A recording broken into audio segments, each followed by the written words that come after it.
Hello అందరికీ. ఇప్పుడు దేవి నవరాత్రులు కాబట్టి కొంచెం పనులు ఉండేవి. ఆ పనులన్నీ చూసుకొని ఇల్లంతా నీట్గా సర్దుకునే వరకు ఇంత టైం అయిందండి. ఇల్లు సర్దాలంటే దేవుడు దిగొస్తాడు కదా, ఎంత క్లీన్ చేయాలి, చాలా పని అవుతుందండి. ఇదంతా క్లీన్ చేసుకునే వరకు ఈరోజు పొద్దు నుంచి మధ్యాహ్నం ఈవినింగ్ ఇప్పుడు అయిపోయింది పని అంతా. నీట్గా ఇవన్నీ సర్దేసుకున్నా. ఇల్లంతా నీట్గా ఉండి పూజ చేసుకుంటే హ్యాపీనెస్ వేరే ఉంటుంది కదా అండి. ఎవరికి నచ్చినట్లు వాళ్ళు. నేను ఇంట్లోనే కొన్ని చిన్న సెల్ఫ్ ఉంది, మంచి సెల్ఫ్లు 5 ఉన్నాయి. వీటిలోనే ఎంత నీట్గా సర్దుకున్నా చూడండి. ఉన్న దాంట్లోనే సర్దుకున్నాం. పాలు, మిక్సీలు ఇలా చిన్నగా ఉంది కిచెన్ అని మంచిగా సర్దుకున్నాము.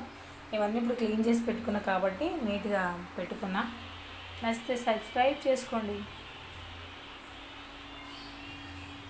స్విచ్ బోర్డులు చూడండి ఎంత నీట్గా ఉన్నాయో.